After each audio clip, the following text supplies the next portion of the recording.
Hello everyone, मैं हूँ राज शर्मा। एक बार फिर से स्वागत है आपका अभ्युदय की इस ऑनलाइन क्लास में। फटाफट आप सभी आ जाए ताकि आज के इस सेशन को हम स्टार्ट कर सकें। पिछले सेशन में हमने डिफेंस टेक्नोलॉजी के बारे में बात की थी। पहली ही क्लास हो पाई थी उसकी, और टेक्निकल इशू के कारण फ्राइडे को क्लास नहीं हो पाई। चलिए आज डिफेंस टेक्नोलॉजी के श्रृंखला को आगे बढ़ाते हुए नई नई चीजें जो है वो जानते हैं। वैसे बहुत सारे लोग आ चुके हैं। जितने लोग नहीं आए हैं फटाफट आप सभी आ जाए ताकि आज की क्लास स्टार्ट कर सकें। जी, अभी क्लास है, ये ऑनलाइन क्लास है। माननीय मुख्यमंत्री की जो है एक बहुत ही स्वर्णिम योजना है हमारे मुख्यमंत्री जी की। तो आपने कौन कौन आगे? फ्राइडे क्लास नहीं हुई थी। हाँ, आशा कुमारी, फ्राइडे क्लास नहीं हो पाई थी टेक्निकल प्रॉब्लम के कारण। ज्योति शर्मा गुड आफ्टरनून, दुर्गेश, तरन्नुम, मैथिली शरण, शीतल, आशीष, आप सभी को नमस्ते। पवा कौन है? कुशिंदर, नमस्ते। तो चलिए आप सभी आ चुके हैं। आवाज बहुत लो है, माफ कीजिएगा। मैं क्लास लेने में इतना मजबूर हो जा रहा हूँ कि मैंने माइक तो लगाया ही नहीं। चलिए अब आवाज आ रही होगी। हाँ हाँ, मुझे पता है वॉइस बहुत लो हो रही होगी, बट अब प्रॉपर तरीके से वॉइस आ रही होगी। ठीक है, क्लियर है। आप मुझे हरी झंडी दिखाएं, यानी कि आप मुझे बता दें कि पूरी तरीके से सारी चीजें सही हैं, ताकि मैं क्लास को स्टार्ट कर सकूं। ठीक है, good afternoon Divanshu, Muskan, good afternoon Anjali. Sir Friday और सैटरडे क्लास नहीं हुई थी। हाँ, सैटरडे को तो क्लास नहीं होती है। अगर आप में से जितने भी लोग अभ्युदय में क्लास कर रहे हैं या पहली बार आज ज्वाइन कर रहे हो, तो मैं बता दूं कि अभ्युदय की क्लास फ्राइडे और सैटरडे और संडे को क्लास नहीं होती है, और फ्राइडे को टेक्निकल प्रॉब्लम के कारण क्लास नहीं हो पाई। चलिए अब सही है, आप सभी ने कह दिया, स्टार्ट करते हैं। आप में से कितने लोग नए हैं आज की क्लास में? जितने भी लोग नए हैं तो मैं उनको बता दूं कि हम डिफेंस टेक्नोलॉजी की बात कर रहे हैं, और डिफेंस टेक्नोलॉजी जो है आपके मेंस में तो नहीं है। मतलब आपके मेंस के सिलेबस में डिफेंस का कोई नामो निशान नहीं है, लेकिन हाँ, जितने भी करंट न्यूज होते हैं, जितने भी करंट मिसाइल्स हो या कोई भी टेक्नोलॉजी हो, उससे रिलेटेड आपके मेंस में भी क्वेश्चन पूछा जा सकता है, और उससे रिलेटेड जो है आपके प्री में भी क्वेश्चन पूछा जा सकता है। तो पिछली क्लास में हमने बात की थी कुछ मिसाइल्स के बारे में, है ना। मिसाइल्स क्या होते हैं और किस तरीके से वर्क करते हैं। तो देखो, मिसाइल्स की बात की जाए तो मिसाइल्स आखिर में होते क्या है, मैं आपको बता दूं। थोड़ा सा एक बार ओवरव्यू। एमपी से हूं, ज्वाइन कर सकता हूं? हाँ बिल्कुल कर सकते हो, आप कहीं से भी हो, कर सकते हो। तो देखो, मिसाइल्स की बात की थी तो मैंने कहा था मिसाइल जो है एक प्रकार का वेपन है, एक प्रकार का अस्त्र है ना, जिसमें खुद का इंजन लगा होता है, और वो दूर तक उड़ करके, मतलब दूर, बहुत लंबी दूरी तय करके अपने टारगेट को ब्लास्ट करने में सक्षम है। जी, अस्त्र और शस्त्र की बात करें तो मैंने क्लास में बताया था कि अस्त्र उसे कहते हैं जिसका उपयोग हम हाथ में पकड़ के करते हैं। नहीं सॉरी, अस्त्र उसे कहते हैं जिसे हम फेंक के यूज करते हैं, और शस्त्र उसे कहते हैं जिसे हम हाथ में प्रयोग करके रखते हैं। तो मिसाइल क्या है? एक प्रकार का वेपन है। मिसाइल एक प्रकार का अस्त्र है। और मैंने ये भी बताया था कि किसी भी मिसाइल्स के 3 पार्ट होते हैं। 3 पार्ट में पहला पार्ट जो होता है, हम टारगेटिंग सिस्टम कहते हैं, या गाइडेंस सिस्टम कहते हैं, जिसे आप निर्देशन प्रणाली कह सकते हो। यानी कि मिसाइल्स को हम किस तरीके से कंट्रोल करेंगे, रडार के द्वारा, जीपीएस के द्वारा, इंफ्रारेड के द्वारा। मेरा कहने का मतलब ये है। दूसरा, प्रोपल्सन सिस्टम, यानी कि इस पूरे के पूरे मिसाइल में जो ईंधन यूज होगा, वो ईंधन जो है वो किस प्रकार का होगा। ठीक है, हम कौन कौन से प्रकार का ईंधन यूज करते हैं। दूसरा, वारहेड, यानी कि जो भी हम हथियार इसमें यूज करने वाले हैं, चाहे वो केमिकल हो, चाहे वो बायोलॉजिकल हो, चाहे वो न्यूक्लियर वेपन हो, तो ये 3 पार्ट होते हैं किसी भी मिसाइल्स के। तो कल तो मैंने ये, पिछली क्लास में मैंने ये बता दिया था, लेकिन हाँ, आज की क्लास स्टार्ट करने से पहले थोड़ा बहुत आपको पता होना चाहिए कि हाँ, हम बात किसके बारे में कर रहे हैं। तो देखो यहाँ पे ये जो सेगमेंट देख रहे हो, मैंने कहा था दिस इज कॉल्ड वॉरहेड, यानी कि इसे हम हथियार वाला सेगमेंट कहते हैं।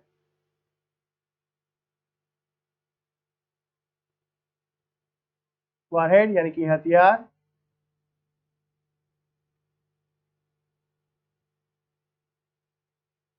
ये जो देख रहे हो आप, इसे क्या बोलते हैं? Targeting system.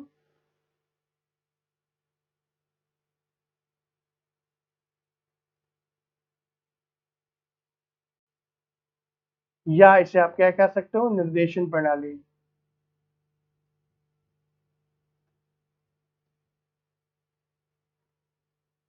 निर्देशन प्रणाली, समझ में आया।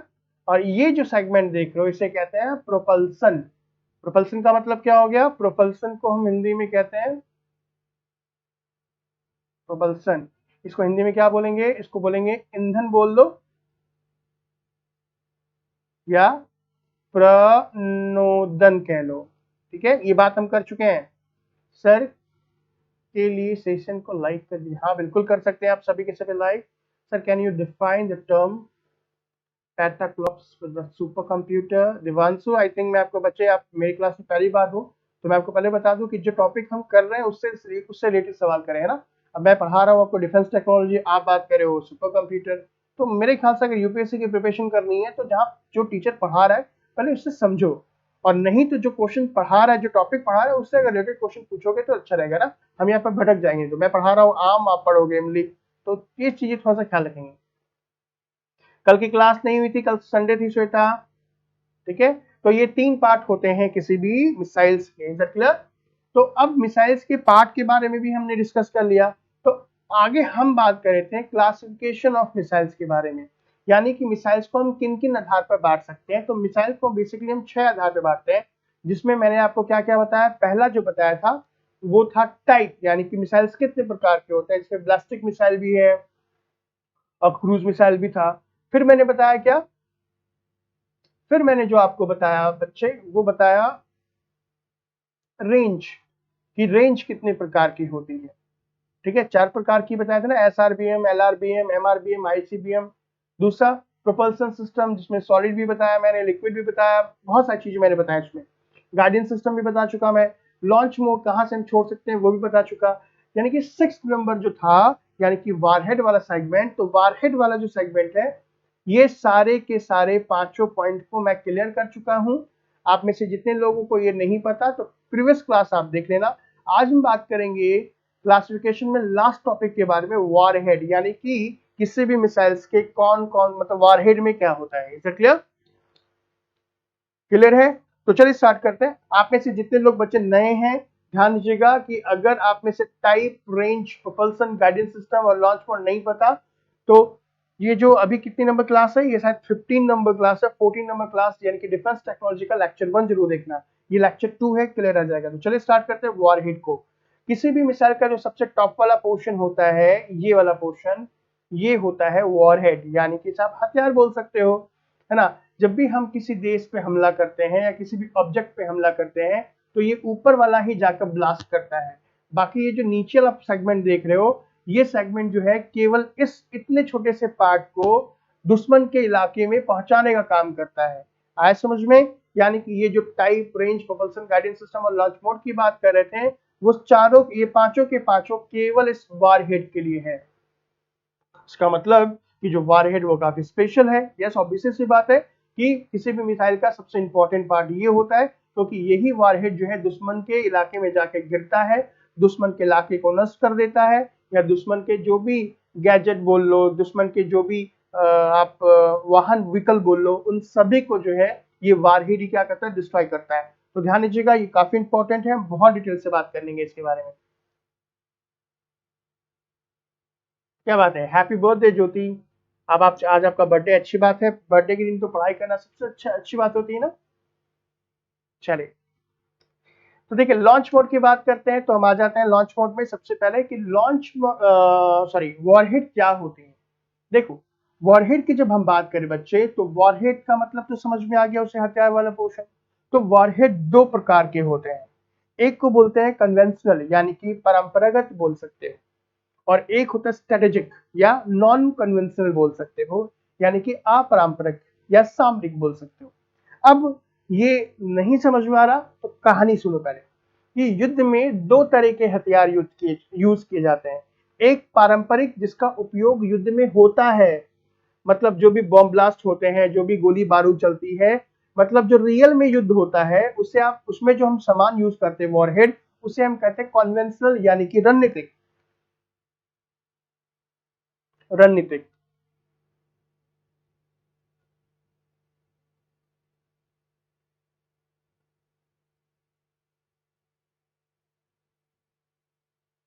ठीक है, पारंपरिक बोल सकते, रणनीतिक बोल सकते हो, या फिर रणनीतिक तो क्या, मैं पारंपरिक बोलता हूँ, ज्यादा अच्छा लगेगा।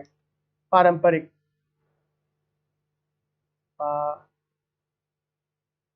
समझ जाना पारंपरिक, ठीक है।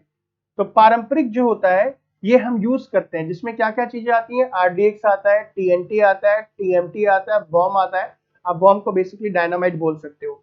आए समझ में? ये सारे के सारे जो आरडीएक्स, टीएनटी, टीएमटी जो देख रहे हो, इसमें ना केमिकल्स भरे होते हैं, यानी कि ये सारे के सारे जो होते हैं बस विस्फोटक होते हैं।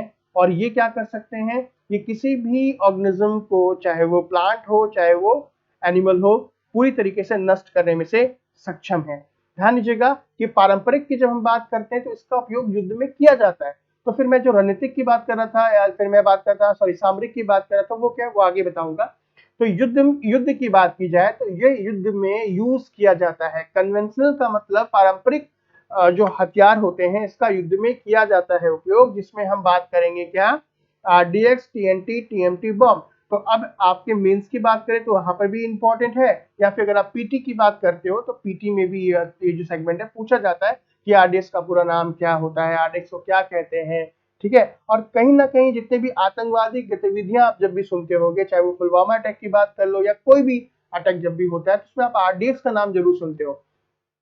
तो ये आरडीएक्स क्या होती है, टीएनटी क्या होती है, टीएमटी क्या होती है, बॉम्ब क्या होता है, एक बार थोड़ा सा डिस्कस कर लेते हैं, है ना।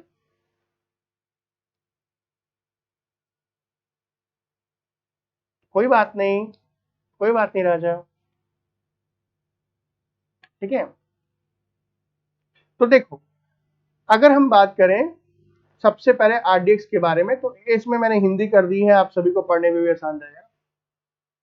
आरडीएक्स बेसिकली क्या होता है, देखो, आरडीएक्स की जब हम बात करें तो आरडीएक्स को सबसे पहले जर्मन रसायन हेनरिक द्वारा, किसके द्वारा, हेनरिक द्वारा 1899 में शुद्ध सफेद क्रिस्टलाइज पाउडर के रूप में आविष्कार किया गया था। यानी कि जो आरडीएक्स है वो सबसे पहले जिनका आविष्कार किया था वो हेनरिक द्वारा किया गया था 1899 में। और ये जो आरडीएक्स है कैसा, एक सफेद जो है क्रिस्टल जैसा, जो पत्थर जैसा, एक पाउडर जैसा बोल सकते हो कि वो दिखाई देता है ना, जैसे नमक होता है ना, नमक के पाउडर के रूप में बोल दिया, छोटे छोटे क्रिस्टल होते हैं, ठीक उसी तरीके से।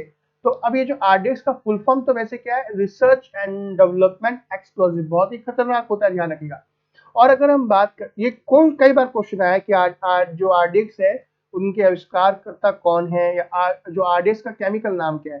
तो अगर हम केमिकल नाम की बात करें आरडीएक्स के, उसका नाम है साइक्लो ट्राइमेथिलाइन ट्रिनिट्रामाइन। ठीक है। ये आरडीएक्स का रासायनिक नाम है, ध्यान दीजिएगा, इसको आप याद करना है, थोड़ा बहुत डिफिकल्ट हो सकता है बट कोई बात नहीं। अब ये जो आरडीएक्स की बात करें, इसे हम जो है प्लास्टिक एक्सप्लोडर भी कहते हैं, या प्लास्टिक पलीता बोल लो हिंदी में। हिंदी में थोड़े से नाम सुनने में आपको एक अजीब टाइप का लगेगा, ठीक है। आप इसे क्या बोलोगे, प्लास्टिक पपीता पपीता नहीं, पलीता बोलोगे, या प्लास्टिक एक्सप्लोडर बोल सकते हो। गाइस, इस विस्फोट को, यानी कि आरडीएक्स को, अगर हम अमेरिका की बात करें, संयुक्त राज्य अमेरिका की बात करें, तो वहां पे क्या कहा जाता है, साइक्लोनाइट कहते हैं। क्या कहते हैं, साइक्लोनाइट कहते हैं। जर्मन में से क्या कहते हैं, हेक्सोजेन कहते हैं। ओहो,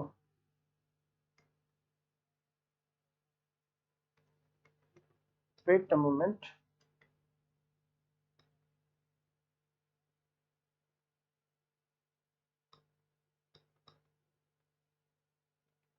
ये है जो पीछे क्यों नहीं जा रहा।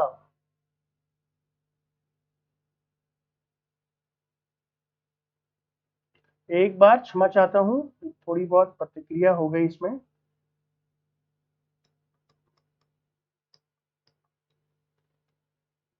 हम्म, एक मिनट बस आप होल्ड कीजिएगा, क्योंकि थोड़ी सी प्रॉब्लम हो गई, ये लैग कर रहा है।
जी, अब ये सही हो गई।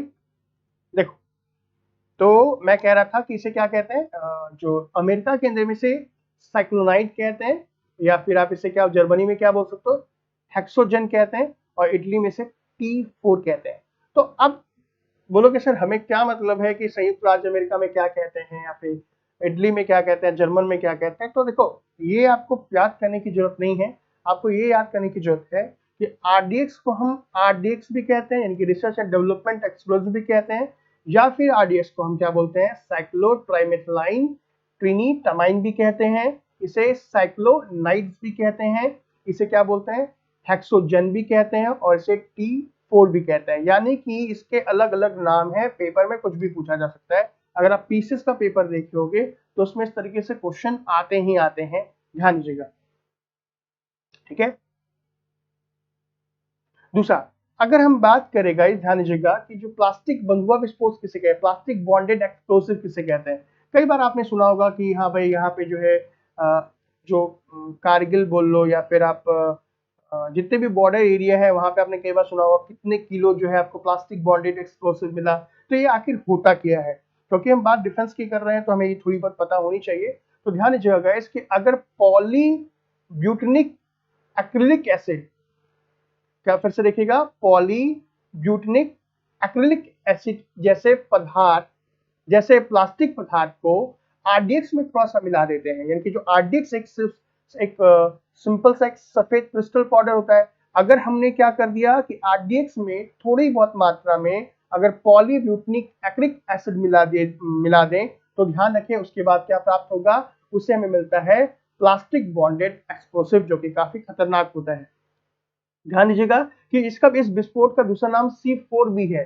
तो C4 बेसिकली एक बोल सकते हैं एक घातक नाशक या पटाखा है, जो पटाखा हम यूज करते हैं वो है। तो अब क्या होता है कि अगर हम C4 की बात करें तो C4 को बनाने के लिए, या फिर मतलब पटाखे को बनाने के लिए, मतलब उसके उच्चतम, उसके मुझे जो नीड चाहिए उसको बनाने के लिए, C4 को बनाने के लिए, तो अगर हम आरडीएक्स में थोड़ा सा एल्यूमिनियम कुछ के कोई पाउडर मिला देंगे तो वो क्या बन जाएगा, आप बोल सकते हो काफी खतरनाक पटाखा भी बन सकता है।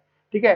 ध्यान दीजिएगा कि जो प्लास्टिक बंधुआ विस्फोट जिसको बोल रहे हैं, प्लास्टिक बॉन्डेड एक्सप्लोसिव की बात करें तो आजकल बार बार आतंकी, जितने भी टेररिस्ट बोल सकते हो, कट्टरपंथी समूह बोल सकते हो, उसके द्वारा यूज किया जाता है।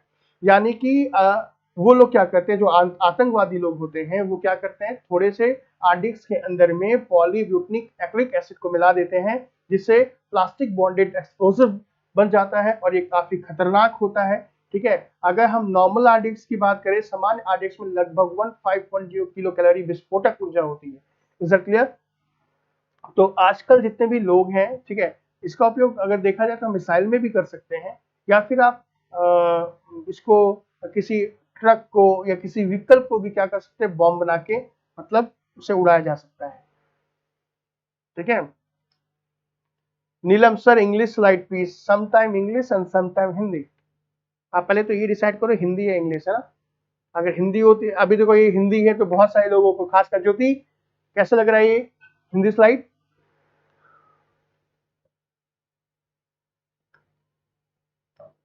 ठीक है, चलो। दूसरा, ट्राई नाइट्रोग्लिसराइड का नाम सुना होगा आपने। ठीक है। जो ये टीएनटी की बात कर रहे हो, टीएनटी ज्यादा करने की जरूरत नहीं, बस इतना रखना, टीएनटी का पूरा नाम क्या है, ट्राई नाइट्रोग्लिसरीन है। ठीक है। ये एक प्रकार का रंगीन तेल है, मतलब कोई कलर नहीं है। सर स्लाइड इंग्लिश में रखिए आप, डिटेक्ट तो हिंदी में करते ही हैं। ओके, ठीक है, चलो। बस 2-3 स्लाइड है, बाकी टेंशन मत लो। ठीक है। इसका उपयोग भी हम बारूद बनाने के लिए कहते हैं। इसे क्या कहते हैं, हम नोबल गैस भी कहते, नोबल ऑयल भी कहते हैं। इसका आविष्कार जो है 1846 में किया था। इसको बनाने के लिए क्या करते हैं, H2SO4 और ग्लिसरीन के साथ NHO3 को मिश्रित करने से तैयार किया जाता है। बाय, हाँ बिल्कुल, बाय लैंग्वेज रख लेंगे, चलो कोई ना, हिंदी इंग्लिश सब सही है। बस इतनी लाइन है, ज्यादा मत करो। सर हिंदी मीडियम भी मौजूद है, मुझे पता है, सभी का ख्याल रखना। दूसरा जो है गाइस, टीएनटी जो बोलते हैं उसे कहते हैं ट्राइनाइट्रो ट्राइनाइट्रोटोलीन। ये सबसे ज्यादा प्रयोग किया जाने वाला विस्फोट है, मतलब मेनली इसका यूज किया जाता है। इसे हम क्या बोलते हैं, ये टोलीन और कंसंट्रेट H2SO4 और कंसंट्रेट HNO3 की प्रतिक्रिया के द्वारा, यानी कि रिएक्शन करके इसे तैयार करते हैं।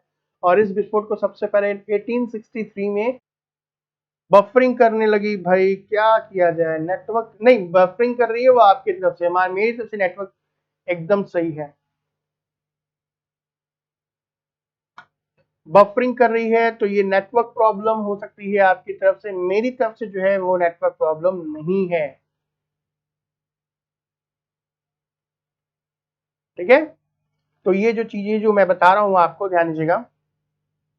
डिफेंस टेक्नोलॉजी की बात कर रहे हैं तो इसमें हम बात करें कि डिफेंस टेक्नोलॉजी के अंदर में जो परंपरागत जो युद्ध किए जाते हैं, कन्वेंशनल युद्ध जो किए जाते हैं, उसमें जो है हम क्या क्या यूज करते हैं। उसमें हम आरडेक्स का यूज करते हैं, बिल्कुल करते हैं, टीएनटी का यूज करते हैं, टीएनजी का यूज करते हैं। तो ये सारी चीजें यूज की जाती है किसमें, ये सारी चीजें युद्ध में की जाती है। क्या मेरी आवाज नहीं आ रही बिल्कुल भी? जल्दी फटाफट बता दें आप सभी, अगर नहीं आ रही है तो मैं कुछ करूं। सर बार बार बफरिंग हो रही है, सबका हो रहा है, again and again start and buffering. देखो यहाँ से नेटवर्क मेरी पूरी तरीके से सही है, बीच में कोई प्रॉब्लम हो रही हो तो आई एम रियली सॉरी। अब भी हो रही है, वीडियो रुक रहा है, ओके मैं देखता हूँ, कोई दिक्कत नहीं, मैं आगे नहीं बढ़ाऊंगा जब तक।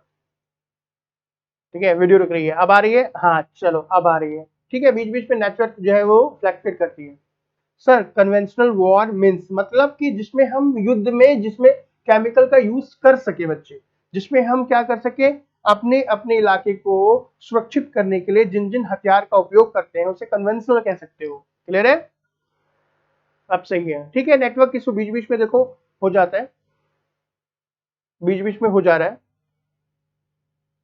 आवाज आ रहा है। ठीक है, तो दूसरा अगर हम बात करें नॉन कन्वेंशनल या स्ट्रेटेजिक की बात करते हैं तो वो क्या होता है। देखो अगर बेसिकली अगर स्ट्रेटेजिक की बात करें तो इसमें पहले जो है, पहले तो उसमें न्यूक्लियर वेपन का यूज किया जाता था।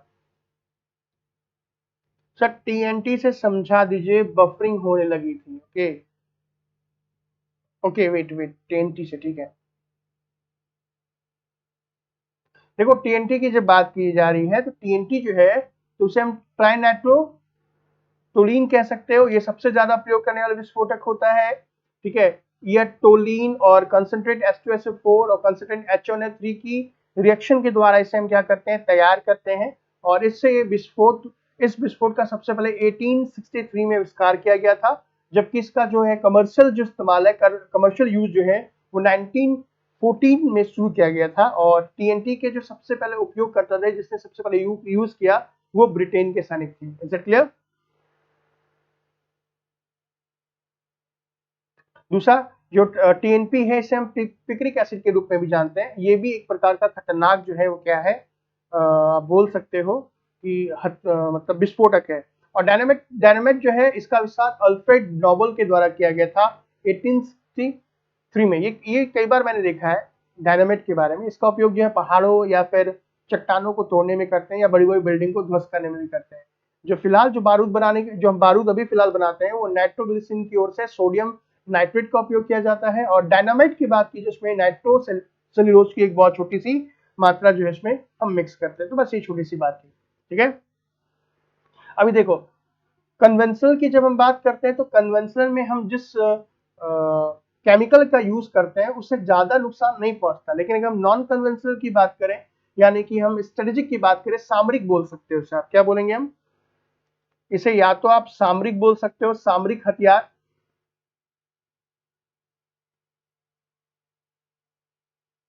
या इसे गैर पारंपरिक बोल सकते हो, गैर पारंपरिक बोल सकते हो। यानी कि देखो इस प्रकार सामरिक बोल लो या गैर पारंपरिक बोल लो, इसमें बेसिकली न्यूक्लियर होते हैं, मतलब न्यूक्लियर मटेरियल होता है। और दूसरा क्या, सामरिक मीन्स बता रहा हूं बच्चे, सामरिक को स्ट्रेटेजिक बोलते हैं, स्ट्रेटेजिक को हिंदी में सामरिक बोल सकते हैं। इसमें रेडियो एक्टिव सब्सटेंस होते हैं।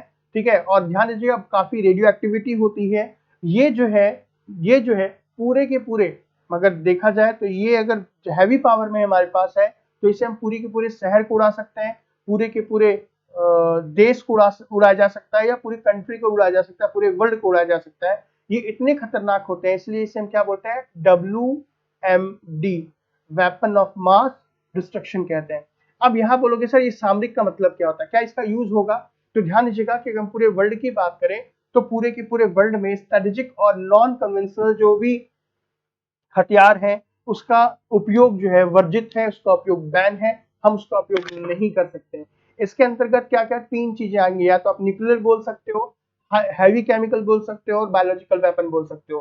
तो अब अगर हमारे पास जितने भी न्यूक्लियर मिसाइल हैं, चाहे हम अपनी बात करें, पाकिस्तान की बात करें, चाइना की बात करें, अमेरिका की बात करें, तो उसका युद्ध में कभी भी प्रयोग नहीं किया जाएगा।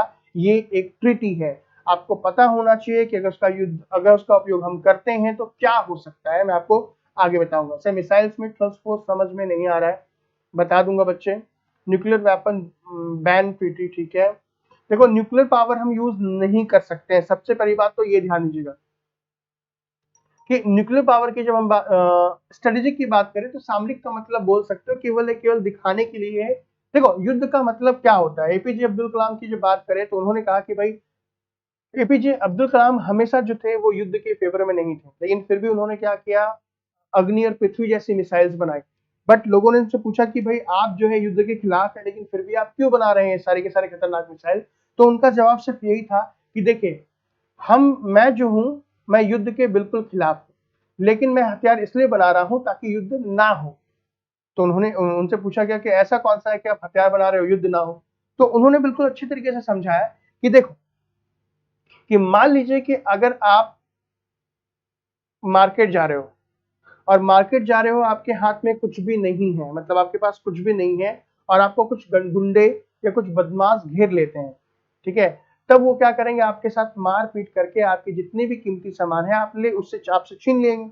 और छीनने के बाद आपको हो सकता है कि वो मार भी दे या आपको नुकसान पहुंचाए किसी भी तरीके से, ठीक है। क्यों? क्योंकि सामने वाले को पता है कि आप निहत्थे हैं, आपके पास कोई नहीं है, ठीक है। तो वो क्या करेगा, आपसे लड़ाई करेगा। लेकिन अगर आपके पास हथियार है, आपके पास बंदूक है या किसी भी किस्म का हथियार है, और सामने वाले को पता चल जाए कि हाँ इस बंदे के पास हथियार है, तो कोई भी आपसे लड़ेगा नहीं। तो मान लो कि अगर हमारे पास आज अगर हथियार ना हो तो और भी जो बड़े बड़े देश है वो हम पे कब्जा कर लेंगे। लेकिन उन्हें पता चल जाए कि भाई हमारे पास भी हथियार है, वो खासकर न्यूक्लियर वेपन है, कि अगर तुम मेरे पास आओगे तो मैं तुम्हें भी, मतलब मैं तो मरूंगा लेकिन तुम्हें भी नहीं छोड़ूंगा। तो इससे क्या होगा कि आप पर कोई भी बुलडोजरी नहीं डालेगा। तो सिंपल सा फंडा है कि आज सभी लोग जो, अगर हम बात करें नॉन कन्वेंशनल या स्ट्रेटेजिक वेपन्स के बारे में, तो ये काफी खतरनाक होते हैं। इससे पूरी दुनिया भी नष्ट हो सकती है, लेकिन फिर भी लोग बना रहे हैं ताकि उस पर कोई हमला ना कर सके, ठीक है। और ये जो चीज है अगर देखा जाए तो ये बहुत ही बुरी चीज है। अब यहाँ पे अगर हम बात करें कि इसमें कितने प्रकार के होते हैं, तो ये 3 प्रकार के होते हैं। कितने प्रकार के? 3 प्रकार के होते हैं, जिसमें न्यूक्लियर वेपन, भाई स्ट्रेटेजिक की बात करें इसमें है न्यूक्लियर वेपन, दूसरा है बायोलॉजिकल वेपन, और तीसरा जो है वो है केमिकल वेपन। तो स्ट्रेटेजिक की बात करें, यानी कि ऐसे हथियार जिनको पूरी दुनिया में बैन किया गया है, वो 3 प्रकार के हैं। पहला जो है उसमें है कौन सा, न्यूक्लियर वेपन यानी कि नाभिकीय हथियार। दूसरा कौन सा है, बायोलॉजिकल वेपन यानी कि जैविक हथियार। और तीसरा है केमिकल वेपन यानी कि रासायनिक हथियार। तो अब बोलोगे सर कन्वेंशनल में भी तो हमने रासायनिक हथियार का यूज किया था, बट वो रासायनिक हथियार थे उतने नुकसानदायक नहीं थे, ठीक है। उससे जहां पे क्या किया जाए, हमला किया जाए, केवल वहीं पर क्षति होती थी। लेकिन ये जो मैं केमिकल वेपन की बात कर रहा, अगर उसे यूज कर दिया जाए तो ये गैस के साथ, ये हवा के साथ मिलकर के वो दूसरी जगह भी फैल सकते हैं। तो घबराइए मत, मैं एक एक के बारे में डिस्कस करूंगा, ठीक है। आगे बात करें, क्या है, Asha under the treaty on the provision the nuclear weapon 2007 किस ट्रीटी के तहत बैन कहा हुआ। तो आशा परेशान ना हो बच्चे, ये जो कौन कौन सी ट्रीटी है, एमटीबीसीएस क्या है, वो मैं बताऊंगा आपको, ठीक है। लेकिन देखो वो प्री के अंदर में नहीं आते, वो आते हैं मेंस में। लेकिन मैं कोशिश करूंगा थोड़ा सा बता दूं कि कितनी ट्रीटी है, किसके तहत कौन कौन सी चीजें बैन हुई। सर क्या डब्ल्यूएमडी वेपन किसी देश ने अपने पास संग्रह किया हुआ है एज अ सुरक्षा के तौर पे? हाँ, बहुत सारे लोगों ने करके रखा है। अमेरिका ने, हमने भी करके रखा है, इनफैक्ट पाकिस्तान ने भी करके रखा है। जितने भी परमाणु हथियार होते हैं ना, सारे के सारे लगभग सभी देश के पास है। बताता हूँ, अभी देखो तो सही। बिल्कुल, China covid is a biological weapon, ऐसा माना जा रहा है। हरिकेश ने बिल्कुल सही कहा। तो अभी देखो, सबसे पहले हम न्यूक्लियर वेपन की बात करते हैं कि न्यूक्लियर वेपन आखिर होते क्या है, ठीक है। केवल न्यूक्लियर वेपन बोलने से काम नहीं चलेगा ना, न्यूक्लियर वेपन कितने प्रकार के होते हैं, कौन कौन से इसमें टेक्निक यूज की जाती है। तो देखो न्यूक्लियर वेपन की बात करें तो न्यूक्लियर वेपन 3 प्रकार के होते हैं। सबसे पहला जो है उसमें है एटम बॉम्ब। एटम बॉम्ब जो है वो फ्यूजन पर काम करता है। अब आपको पता है कि फ्यूजन और फिजन क्या होता है, नाभिकीय विखंडन बोलो, नाभिकीय संलयन बोलो, यही तो है ना फ्यूजन और फ्यूजन का। तो एटम बम की जब बात की जाए तो एटम बम जो है वो जो है केमिकल के एक सिद्धांत जिसका नाम है फीजन, क्या है फीजन, उस पे काम करता है, यानी कि विखंडन की बात करते हैं। ठीक है, तो एटम बम जो है वो विखंडन पे काम करता है। ध्यान दीजिएगा, इसमें हम क्या यूज करते हैं, यूरेनियम का यूज करते हैं। इसमें यूरेनियम भी कर सकते हैं और भी बहुत सारे केमिकल वेपन, थोरियम का यूज कर सकते हैं। ठीक है, तो एटम बम में, ठीक है, ये जो फ्यूजन है उसका यूज किया जाता है। फ्यूजन में क्या करते हैं कि हम जो यूरेनियम है उसको हम क्या करते हैं, उसे विखंडित कराते हैं। अब यहाँ पे जो फ्यूजन क्या है वो मैं आपको केमिस्ट्री क्लास में अच्छी तरीके से बताऊंगा। अब ये फ्यूजन की बात करें तो एटम बॉम्ब सबसे पहले कहाँ पे गिराया गया था, कोई बताएगा मुझे? एटम बम की बात करें तो ये कहाँ पे एटम बम था, कहाँ पे गिराया गया था? और आपको पता होना चाहिए कि एटम बम जहाँ पे गिरा था से कुछ साल पहले, आज भी वहां पे रेडिएशन की वजह से वहां के जो जितने भी लोग हैं उनमें जेनेटिक चेंजेस हो चुके हैं। आज भी प्रॉपर जैसे ह्यूमन हम है ना, हम पूरे तरीके से स्वस्थ हैं। देखा जाए तो हमारे हाथ पैर आंख नाक सब है। लेकिन जापान की जब हम बात करें, ठीक है, तो वहां पे जो हिरोशिमा नागासाकी पे जो गिराया गया था बॉम्ब, ठीक है, आज भी वहां के लोगों के अंदर म्यूटेशन है, जेनेटिक चेंजेस हो चुके हैं। तो एटम बम है न्यूक्लियर वेपन में, जो कि अब बैन है। अब कोई भी देश क्या नहीं कर सकता, एटम बम का यूज नहीं कर सकता। दूसरा जो है हाइड्रोजन बम, ये जो है ये फ्यूजन पे काम करता है, यानी कि नाभिकीय संलयन पे काम करता है। आपको पता है ये जो एटम बम और हाइड्रोजन बम की बात करें तो दोनों में से सबसे खतरनाक कौन सा होता है, हाइड्रोजन बम।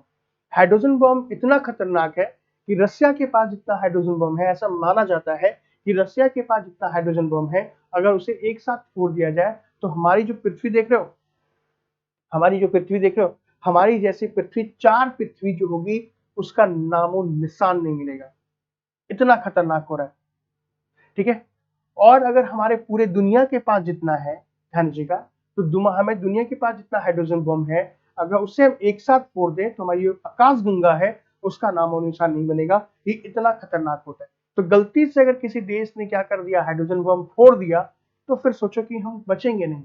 हालांकि इतना आसान भी नहीं है हाइड्रोजन बम को फोड़ना, क्योंकि इसमें ये जो है बहुत ही पावरफुल बॉम्ब होता है। तो न्यूक्लियर वेपन की बात करें, 2 हो गया।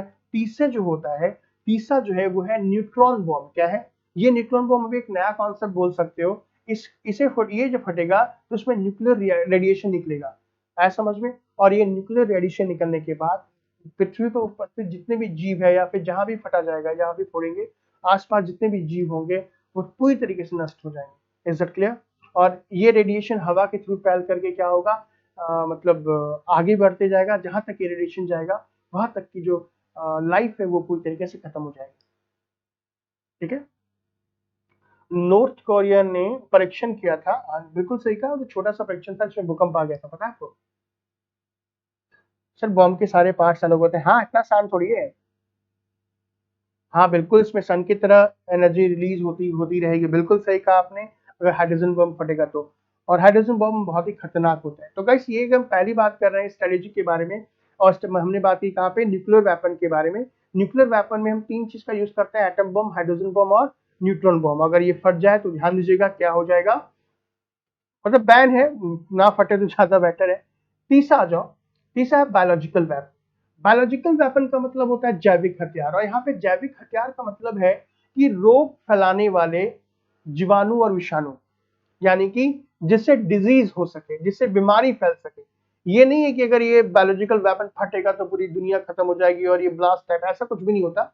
ये बेसिकली वेपन, इसको हम क्यों बोलते हैं कि मान लो इसमें हम क्या यूज करेंगे, हथियार का यूज करेंगे, मतलब वायरस का यूज करेंगे, बैक्टीरिया का यूज करेंगे, जो क्या कर सके, जो जीवों को पूरी तरीके से इफेक्ट कर सके। ठीक है, जो जानवरों को पूरी तरीके से इफेक्ट कर सके। अगर आपने मूवी देखी हुई क्रिस, तो उसमें भी देखा होगा, उसमें बायोलॉजिकल वेपन करते हैं ना क्रिस, वो एक वायरस बनाते हैं, पूरी दुनिया खराब हो जाएगी। मूवी आई थी, एक कहानी मूवी थी, उसमें भी वायरस का कुछ ऐसा था।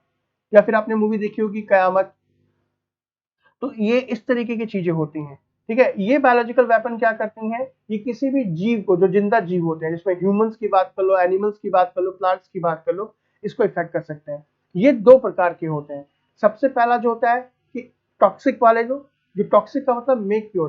तो अगर टॉक्सिक वाला अगर कोई वेपन हुआ तो क्या होगा, सही किया जा सकता है। मतलब ये अगर मान लो कोई तरीके से फैल गया, अगर ट्रीटमेंट प्रॉपर ट्रीटमेंट मिल गया तो उसका मतलब उसकी जान बच सकती है, ठीक है। लेकिन दूसरा जो है पैथोजन, अगर ये आ गया तो इससे जान नहीं बचेगी, ये खत्म हो जाएगी। अब बोलोगे सर ये टॉक्सिक और पैथोजन हम कैसे पता करेंगे। टॉक्सिक का मतलब बेसिकली एक मोटा मोटा एग्जांपल देता हूँ कि समझ जाओ कि टॉक्सिक आप उसे कह सकते हो जो वायरस के थ्रू होता है, जो बैक्टीरिया के थ्रू होता है, और जो पैथोजन होता है वो वायरस के थ्रू होता है। अगर हम बात करें इबोला, इबोला में तो क्या है, अगर किसी को आ जाए तो उसकी डेथ ही हो जाएगी, तो वो पैथोजन हो गया। लेकिन अगर मान लो हैजा हुआ तो वो टॉक्सिक हो गया। तो ऐसा माना जा रहा है कोविड 19 को लेकर के बहुत सारे लोगों ने इसके बारे में कहा कि चाइना ने क्या क्या एक बायोलॉजिकल वॉर्म क्या क्या ऐसे बनाया जो पूरी तरीके से पूरे वर्ल्ड में जो है ये इन्फेक्ट हो गया। और ध्यान दीजिएगा गाइस कि आप में से बहुत सारे लोग ऐसे होंगे या फिर बहुत सारे लोगों के पेरेंट्स ऐसे होंगे जिनको कोरोना से कोई मतलब नहीं होगा। वो बस वही आजकल के जो न्यूज देखते हैं ना, बहुत लोग आके बता के कुछ नहीं है, प्रोपेगेंडा है, पैसे कमाने का, ये वो रिजल्ट। तो इस बात से अगर आप भी प्रभावित हैं या आपके पेरेंट्स भी प्रभावित हैं तो उनको सचेत करिए कि ऐसा कुछ भी नहीं है। कुछ चीजों में होता है, ठीक है। अगर मान लो अगर वायरस आ चुका है तो भाई मास्क आपको लेने ही है, सैनिटाइजर आपको लेना है, प्रॉपर पीपीई किट लेना ही लेना है, ठीक है। लेकिन ध्यान दीजिएगा ये वायरस है, ठीक है। इसे नहीं पता कि आपकी बॉडी के अंदर में इम्यून सिस्टम स्ट्रांग है या वीक है। इसे ये नहीं पता कि आप गरीब हो या अमीर हो।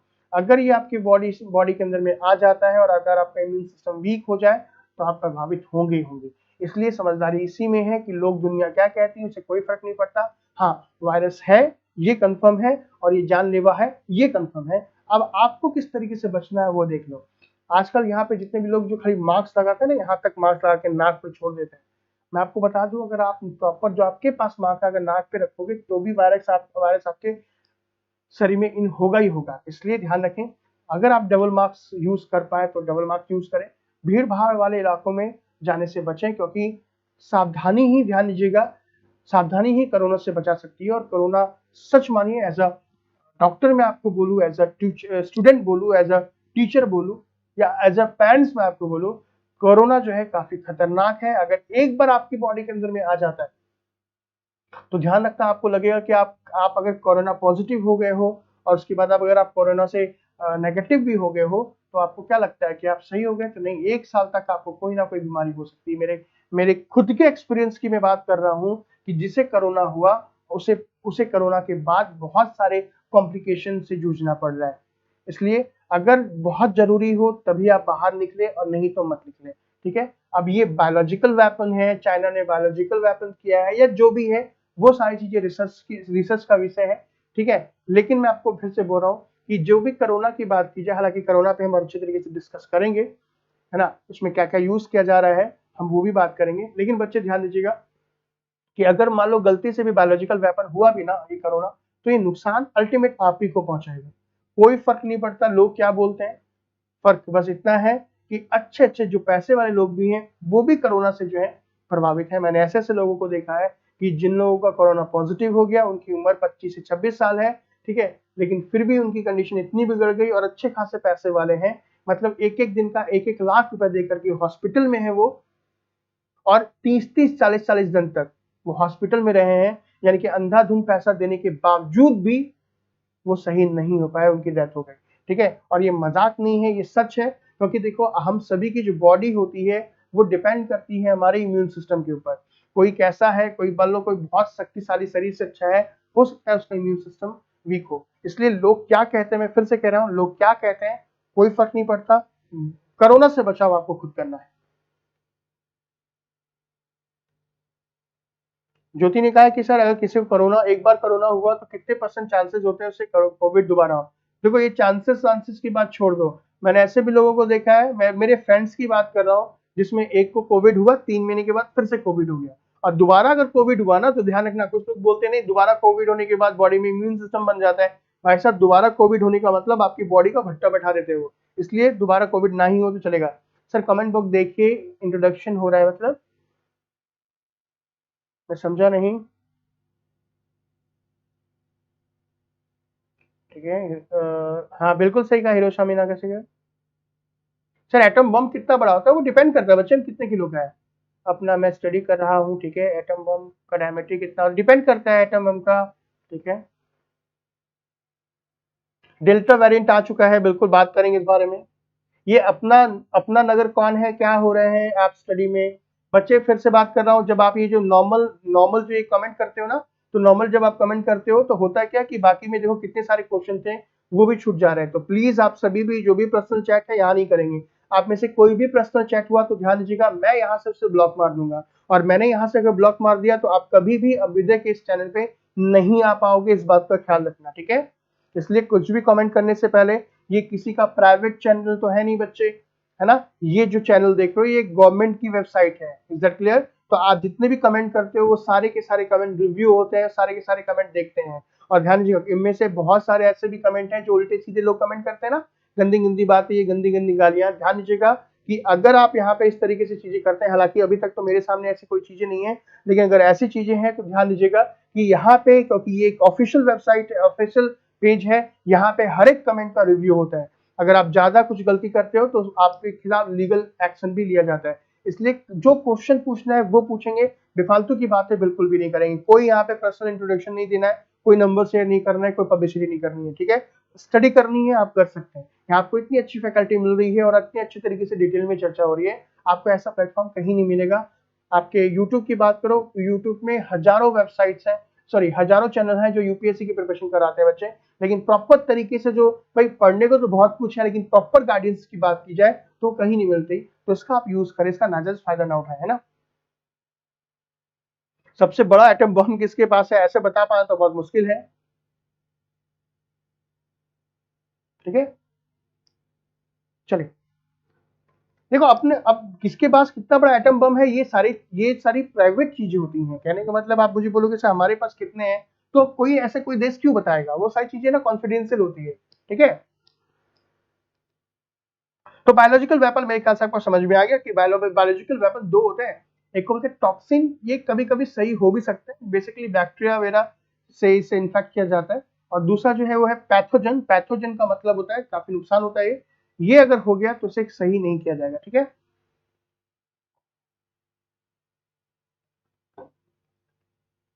नेक्स्ट बात कर लेते हैं, ये तो बायोलॉजिकल वेपन की बात करते हैं।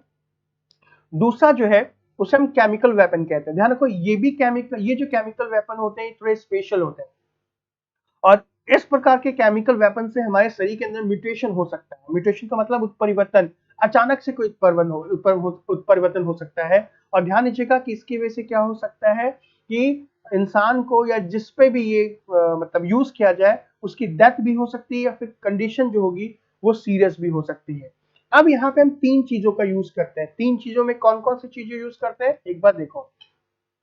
पहला यूज करते हैं पल्मोनरी और चॉकिंग एजेंट।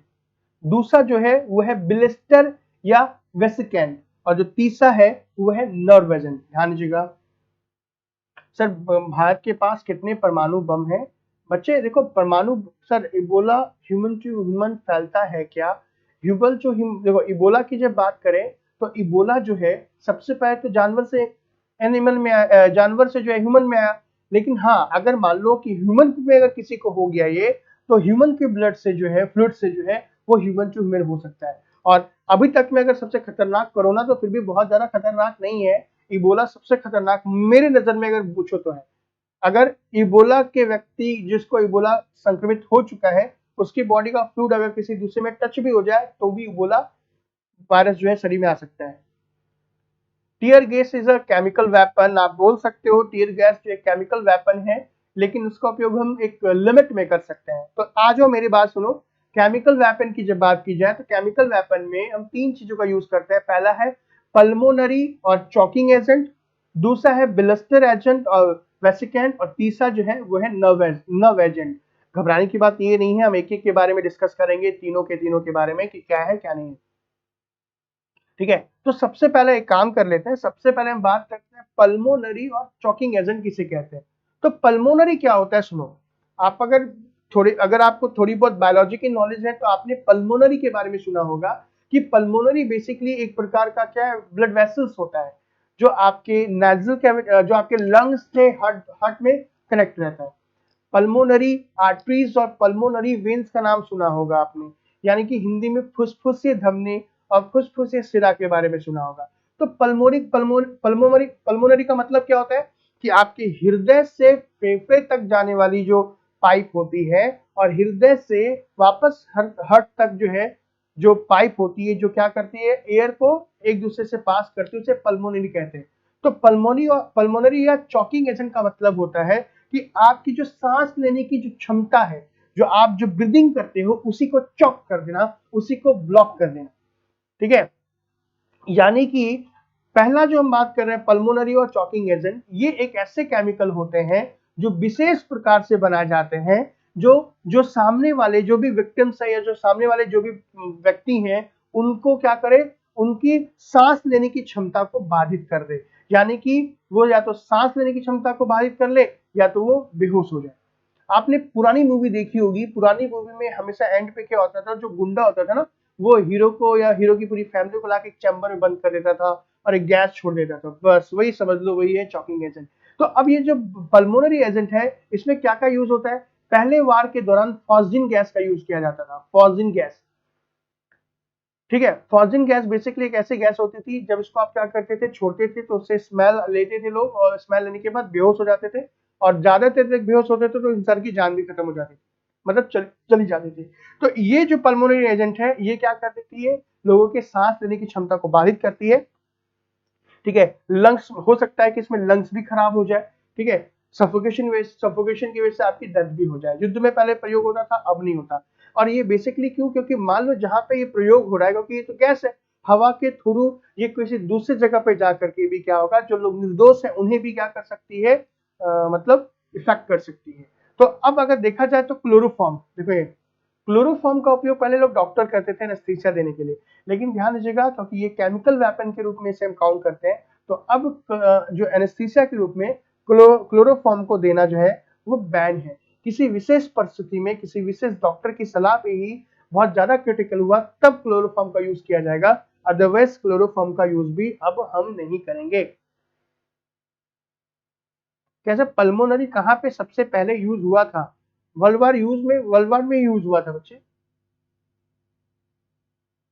हिटलर, बिल्कुल हिटलर भी इस प्रकार के गैस चैम्बर यूज करता था, लाइक भोपाल गैस कांड बोल सकते हो, बट वो क्या है, वेपन नहीं है ना, ज्योति वो वेपन नहीं है, वो तो एक कांड हो गया, मतलब वो तो गैस लीक हो गया था।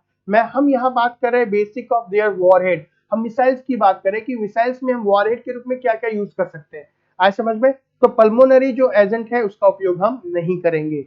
दूसरा है ब्लिस्टर और वेसिकेंट। देखो ब्लिस्टर इसका मतलब क्या हुआ, इसका उपयोग वर्ल्ड वार 1 और वर्ल्ड वार 2 में किया गया था, वर्ल्ड वार 1 और वर्ल्ड वार 2। आप में से कितने लोग मुझे बताएंगे sir laser is which type of weapon, laser जो होगा वो आपका जाके कन्वेंशनल आ जाएगा, वो इसमें नहीं यूज होगा, आपके जाकर के स्ट्रेटेजिक में यूज नहीं होगा। सर क्लोरोफॉर्म क्यों बैन हो गया, सर क्लोरोफॉर्म इसलिए बैन कर दिया क्योंकि लोग आजकल क्लोरोफॉर्म लेकर के चोरी के इरादे से घर में घुस जाते, लोगों को सुंघा के बेहोश, काम खत्म, सारा बाल अंदर। तो ब्लिस्टर एजेंट, अच्छा वर्ल्ड वार 1 में और वर्ल्ड वार 2 में कौन कौन से गैस का कौन कौन से केमिकल का यूज हुआ था, फटाफट आप मुझे कमेंट करके बताएं, ये आपके पीसेस का क्वेश्चन है और खासकर यूपी पीसेस का क्वेश्चन है। ब्लिस्टर एजेंट में हम क्या करते हैं, ऐसे केमिकल का यूज करते हैं जो क्या करे, आपकी त्वचा आपकी आंखों में बहुत भयंकर पैन होने लगता है, उससे इरिटेशन होनी स्टार्ट हो जाती है। और कभी कभी तो क्या होता है कि ज्यादा उपयोग होने से या उस ब्लिस्टर एजेंट के बहुत करीब आ जाने से आपको क्या हो सकते हैं, आपके चेहरे पे फफोले हो सकते हैं, फफोले देख रहे हो, आपकी त्वचा छिल सकती है, आप पूरी तरीके से झुलस सकते हो, आपके अंदर पानी वाले फोड़े हो सकते हैं। ठीक है, ये सारी चीजें नहीं। वर्ल्ड वार यू फर्स्ट में कौन सा केमिकल यूज हुआ था और सेकंड में कौन सा यूज हुआ था वो बताएंगे।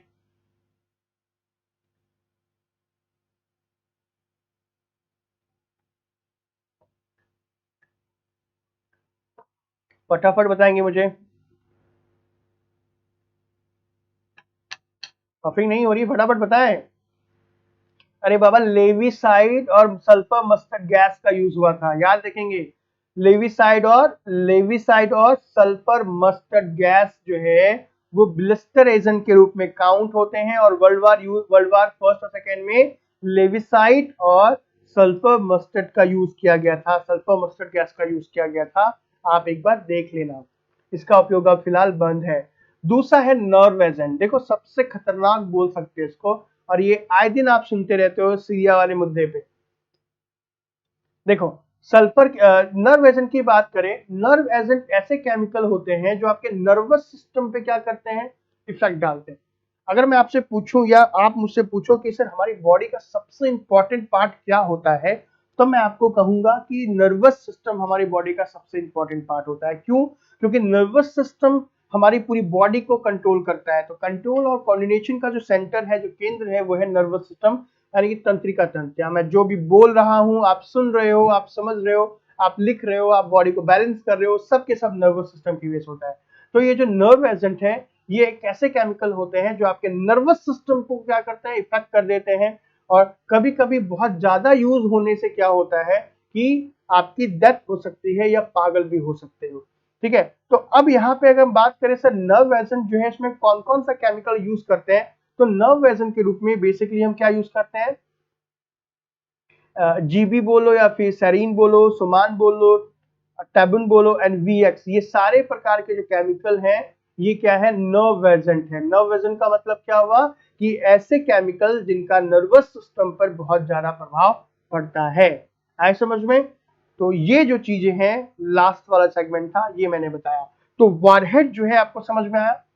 जय हिंद बच्चे, हनी सिंह, हनी चौहान, पुनीता, हाय बच्चे। Sulphur mustard gas, nervous system for all the responsible activity, बिल्कुल सही कहा सर। ये पीडीएफ कहाँ मिल सकती है बच्चे? ये पीडीएफ नहीं मिलेगी। ये प्लेटफॉर्म केवल और केवल आपको क्या करने के लिए है, ये जो प्लेटफॉर्म देख रहे हो ये एक गवर्नमेंट की संस्था है। यहाँ पे जो है केवल और केवल आपको टीचिंग कराई जा रही है। यहाँ आपको कोई भी नोट्स नहीं मिलेगा, यहाँ पे कोई भी पीडीएफ नहीं मिलेंगे। हाँ, अगर आप ऑफलाइन क्लास में इनरोल करते हो, अगर आप एग्जाम पास करके अभ्युदय के इस मतलब अभ्युदय के इस ऑनलाइन कोचिंग में अगर आप क्या कर लेते हो, ज्वाइन कर लेते हो, तो तब शायद जितने भी स्टूडेंट इनरोल हुए होंगे तब उनको एक टैबलेट मिलेगी। टैबलेट का मतलब जो अब जो एक छोटा सा लैपटॉप होता है ना, कम पाम तक बोल लो या टैब टैब समझ रहे हो, आपको वो मिलेगा। आज समझ में? तो ये क्लास में आपको कोई नोट्स नहीं देंगे, कोई इंस्टीट्यूट तो है नहीं कि मैं आपको यहाँ पे नोट्स प्रोवाइड कराऊँ, आपको सारी चीजें। ठीक है, वो चीजें जो भी पैसे लेके जो भी क्लास होते हैं ना, वो सब आपको प्रोवाइड कराते हैं। ये एक फ्री एजुकेशन है, ठीक है, यूपी गवर्नमेंट की तरफ से। तो यहाँ पे मैं फिर से कह रहा हूँ, यहाँ पे कोई भी नोट्स नहीं होगा, आपको केवल ऐसे ही पढ़ना है। आप अगर नोट्स लेना चाहते हैं, आप इसी को पढ़ के क्या कर लो, आप नोट्स बना लो। यहाँ पे अभी नहीं मिलेगा बच्चे, नोट्स वगैरह कुछ भी नहीं। सर ये टेस्ट दिल्ली के लिए भी है? नहीं, ये टेस्ट केवल और केवल यूपी के लिए है। ठीक है, और जो ये जो आप जिस चैनल पे अभी फिलहाल हो, और ये खास बरेली मंडल के लिए है। तो अगर आप अभ्युदय की बात करोगे तो ध्यान रखना, अभ्युदय कानपुर भी है, अभ्युदय इलाहाबाद भी है, अभ्युदय वाराणसी भी है। अगर आप यूपी के हो और आप किस स्टेट में किस उसमें रहते हो, मतलब डिस्ट्रिक्ट में रहते हो, आप वहां पे अभ्युदय में जाके अपना एनरोल करें। एक छोटा सा आपको एग्जाम देना पड़ेगा, अगर आप उससे एग्जाम पास हो जाते हो तब आपको एनरोल कर लिया जाएगा। बच्चे ये क्लास में यहाँ अश्वनी में यहाँ पे ये चीज बताने के लिए नहीं हूं ना, आपको अभ्युदय की वेबसाइट पे जाना पड़ेगा। यहाँ पे केवल क्लास हो रही है बच्चे। सर दूसरे स्टेट के लिए भी सुविधा उपलब्ध है क्या अल्फाबिया? नहीं बच्चे, ये दूसरे स्टेट के लिए नहीं है, ओनली फॉर उत्तर प्रदेश। ठीक है, यहां तक अगर आपको समझ में आ गया तो मुझे बताएं यस की समझ में आ गया, और प्लीज वीडियो को लाइक जरूर कर दे अगर आपको समझ में आ रहा है। अरुण कुमार सर मैं ऑफलाइन क्वालिफाई हूँ बरेली से, तो ठीक है, अच्छी बात है। जब मैं बरेली आऊंगा ऑफलाइन क्लास में तो हम मिलेंगे जरूर। अदर स्टेट वाले नहीं जुड़ सकते, अदर स्टेट वाले केवल और केवल ऑनलाइन क्लास कर सकते हैं।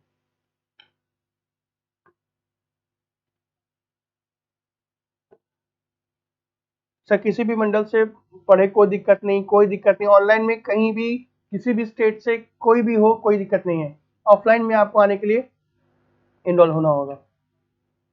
चलो समझ में आ गया, लाइक तो कर दो वीडियो को, इतने अच्छे तरीके से पढ़ा रहा हो, ये सारी चीजें कहाँ मिलेगी। चलो जाए, तो अभी हम मिसाइल के क्वालिफिकेशन नहीं, क्लासिफिकेशन की बात कर रहे थे।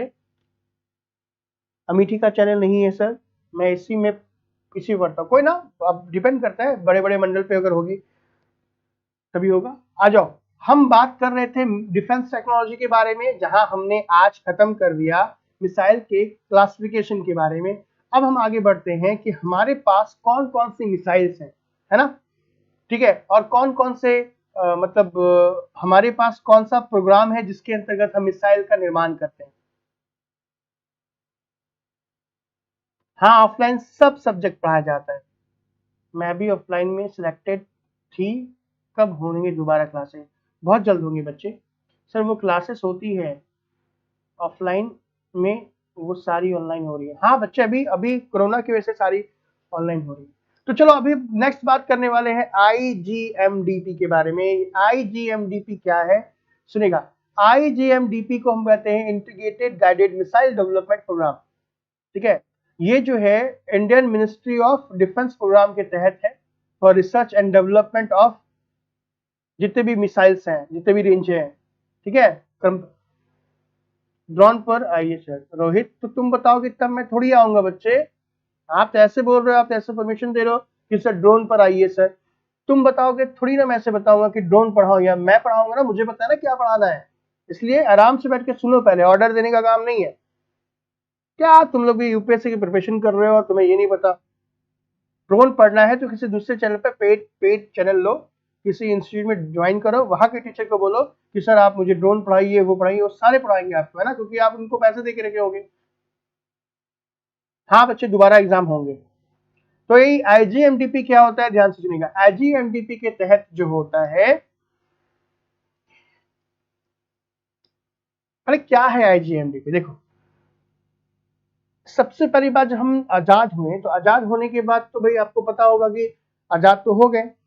तो जब हम आजाद हो रहे थे तो ब्रिटेन वाले ने हमसे ये कहा कि भाई हम तुम्हें आजाद तो कर रहे हैं, लेकिन आजाद होने के बाद क्या पता, जो भी ब्रिटिश की बात करो, कि आजाद होने के बाद क्या पता कि तुम पे कोई कब्जा और ना कर ले, क्योंकि तुम तो अभी गुलाम थे। उसके बाद क्या हो रहे, हम तुम्हें आजाद करेंगे, फिर कोई हो सकता है कि पावरफुल जो क्षमता वाले कोई भी देश होंगे वो तुम्हें फिर से गुलाम बना लेंगे। तो ये बात सही थी। तो हमारे यहाँ पे जितने भी इंटेलेक्चुअल लोग थे उनको ये बात पता थी कि हाँ ये हो सकता है, जिसमें से आपका जो APJ अब्दुल कलाम की बात करें, ठीक है, उनको भी लगा कि हाँ यार कुछ ना कुछ तो होना चाहिए। तब APJ अब्दुल कलाम की बात करें तो उन्हीं के नेतृत्व में इंडिया को डिफेंस के सेक्टर में कंट्रोल करने के लिए या फिर इसको मजबूत करने के लिए एक ऐसे प्रोग्राम की आवश्यकता थी जो क्या कर सके, दुश्मनों से लड़ने में मदद कर सके, या फिर हमें अपने आप को आत्मरक्षा करने में मतलब एक मजबूती प्रदान कर सके। ऐसे प्रोग्राम की जरूरत थी।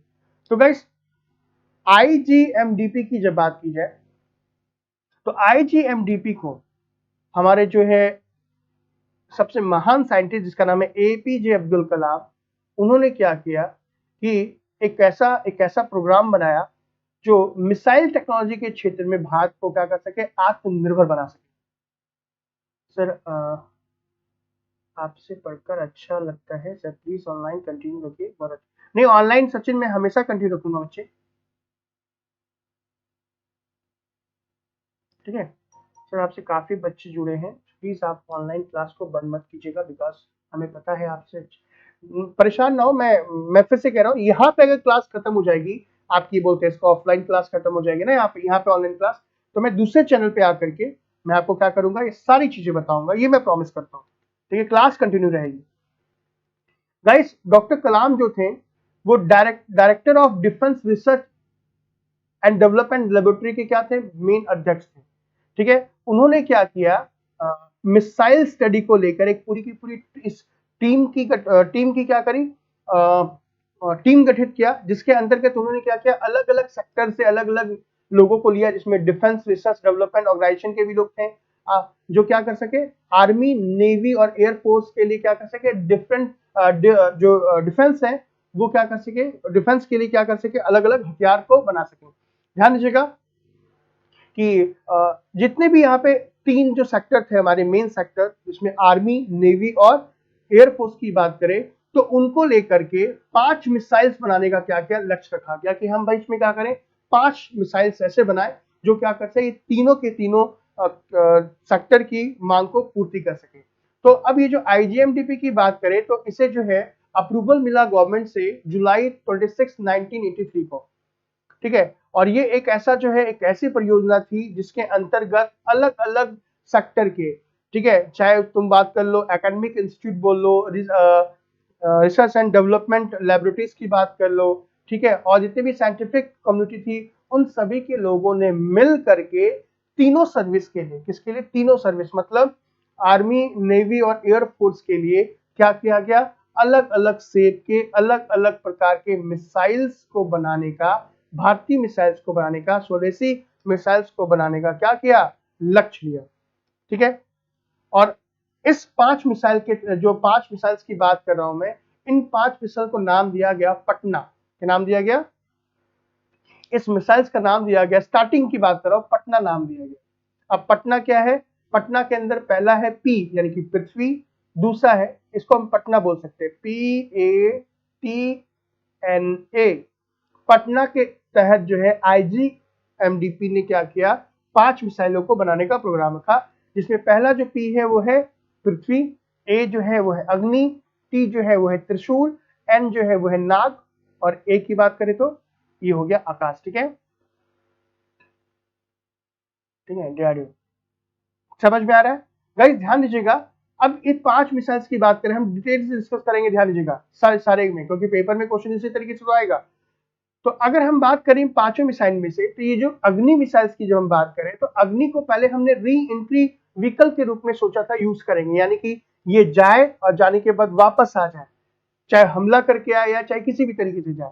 लेकिन फिर बाद में हमने क्या किया, आगे करते करते करते क्या कर दिया इसे, ये जो डिफरेंट जो मिसाइल्स की रेंज है उसी में हमने इंक्लूड कर दिया कि नहीं चलो कोई बात नहीं, अग्नि को भी हम क्या करेंगे, मिसाइल के रूप में यूज करेंगे। और जो डॉक्टर कलाम थे उनका एक बहुत ही मेजर रोल था किसके, अग्नि और पृथ्वी मिसाइल्स के रूप में। मैं आपको बता दूं कि हमारे पास अभी जितने भी मिसाइल्स हैं उसमें आपने अग्नि का नाम जरूर सुना होगा, और अग्नि जो है भारत की एक स्वर्णिम परियोजना है। इन 5 मिसाइल्स की जब हम बात करें तो 5 मिसाइल्स को हमने बनाया, और हमने जो है इन 5 मिसाइल्स को बनाने का जो लक्ष्य था, वो लक्ष्य हमने 8 जनवरी 2008 को ही क्या कर लिया, पूरा कर लिया। मतलब जो IGMDP का लक्ष्य जो था ना, वो क्या कर दिया कि ये जो IGMDP का जो लक्ष्य था वो हमने 8 जनवरी 2008 को पूरा कर लिया, यानी कि इस परियोजना का सफलतापूर्वक हमने समापन कर लिया। लेकिन 5 मिसाइल्स की बात करें, कुछ मिसाइल्स इतने अच्छे थे, जिसमें से कि एक अग्नि की बात करें तो अग्नि को क्या कर दिया गया, अब एक अलग से परियोजना जो है, अलग से अग्नि प्रोजेक्ट जो है चल रही है। आपके आपके यूपीएससी में यानी कि IAS में ये सवाल पूछा गया है कि अग्नि परियोजना क्या है और ये भारत के लिए क्यों महत्वपूर्ण है। ठीक है, अब बोलोगे सर ये अग्नि क्या है, पृथ्वी क्या है, त्रिशूल क्या है, नाग क्या है। मैं फिर से मैंने क्या कहा, मैं बिल्कुल आराम से बताऊंगा एक एक चीज, वो भी बेसिक से। इसलिए आप में से बहुत लोगों के बहुत सारे सवाल हो सकते हैं। जैसे एक बच्चे ने पूछा सर ड्रोन पढ़ा दीजिए, तो कोई भी चीज होती है, ध्यान दीजिएगा, SSC की प्रिपरेशन नहीं कर रहे हैं कि एक दिन के अंदर में, एक क्लास के अंदर में 4 5 चीजें आपने पढ़ ली। अगर आपने कभी अच्छे तरीके से यूपीएससी की प्रिपरेशन करी होगी तो वहां पर एक एक महीने तक एक एक सब्जेक्ट की क्लास चलती है। समझ में आ रहा है, मतलब अगर आप अच्छे इंस्टीट्यूट की बात कर रहे हो तो अगर जाओगे तो एक एक महीने तक 15 20 तक एक एक सब्जेक्ट की क्लास चलती है, और बिल्कुल डेप्थ से बेसिक टू एडवांस चलती है ना। तो यहाँ पे उतावलापन अगर आपका हुआ तो ये, अगर आप में बहुत ज्यादा उतावलापन है कि नहीं एक बार में हम सब चीज पढ़ लें, तो बच्चा आपके लिए यूपीएससी नहीं है। यूपीएससी में बहुत पढ़ना पड़ता है, ऐसा नहीं है कि बिल्कुल ऊपर ऊपर आ जाएगा। कई बार तो ऐसा भी होता है कि पूरी की पूरी क्लास 15 दिन तक अगर पढ़ लोगे तो टू द पॉइंट वहां पे क्वेश्चन नहीं आता है ना।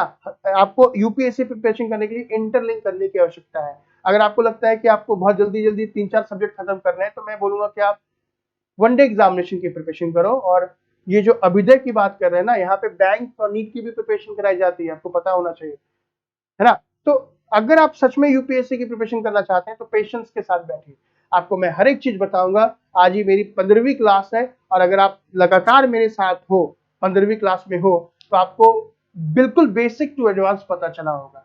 और ऐसा नहीं है कि ये मैं खत्म कर दिया, या बाकी अगर मैंने स्पेस पढ़ा दिया तो अब स्पेस में कुछ नहीं, अब मैं नहीं पढ़ाऊंगा, या बायोटेक्नोलॉजी पढ़ा दी तो उसमें कुछ नहीं पढ़ाऊंगा। अभी तो करंट बचा है, ठीक है, वो तो मैंने आपको एक बेसिक नॉलेज दी कि अगर मैं आपको टिश्यू कल्चर बोलूं तो समझ में आए, अगर मैं आपको बोलूं हाइब्रिडेशन क्या है तो आपको समझ में आए, अगर मैं बोलूं गगनयान क्या है तो समझ में आए, मैं आपको बोलूं PSLV क्या है तो समझ में आए, मैं आपको बोलूं GSLV Mark 3 क्या है वो समझ में आए, मैं आपको बोलूं क्रायोजेनिक क्या है वो समझ में आए। अगर मैं बोलूँ प्रोपल्सन सिस्टम क्या होता है मिसाइल का, या मान लो न्यूज़पेपर में आ गया कि भारत ने क्या क्या है एक नए प्रकार का प्रोपल्सन जो है वो स्टार्ट किया है, तो वो समझ में आया।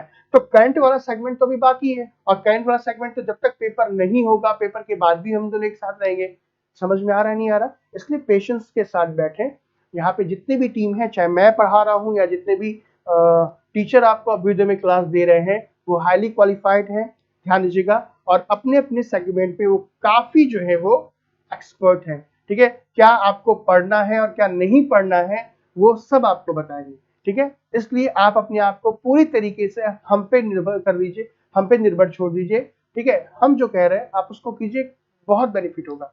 बहुत सारे लोग हैं जो आपको अलग अलग प्रकार के नॉलेज देंगे, बाकी डिपेंड करता है आप क्या मानते हो। अगर आप नॉलेज मानते हो, अगर आपको यूपीएससी करना है तो आपको यहाँ पे हर एक चीज बिठानी पड़ेगी। तो बिल्कुल बेसिक टू एडवांस जाइए। मैंने क्या बोला, मैंने पिछली क्लास में मिसाइल्स क्या है, मिसाइल्स के हर एक पार्ट के बारे में बता दिया, तो कैसे मिसाइल्स काम करती है वो बता दिया।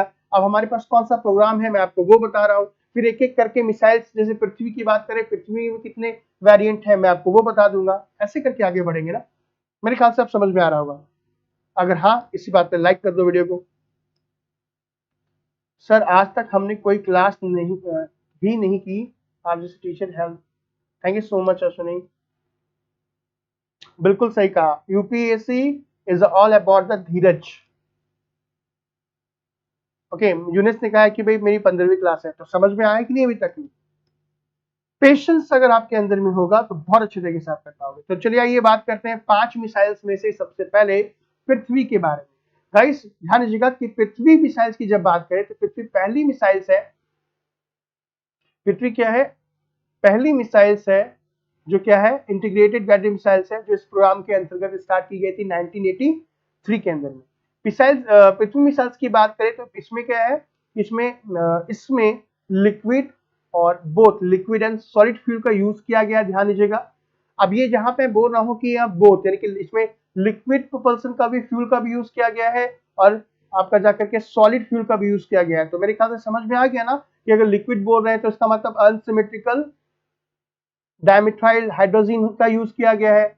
सॉलिड की बात कर रहे हैं तो इसमें HTPB का यूज किया गया है। समझ में, हाइड्रोक्सिल टर्मिनेटेड पॉलीब्यूटाडीन का यूज किया गया है। अब देखो, जहां अब मैं एक एक चीज बोलूंगा तो आपको समझ में ये बात आएगी इसमें सर ने क्या क्या चीज का यूज किया।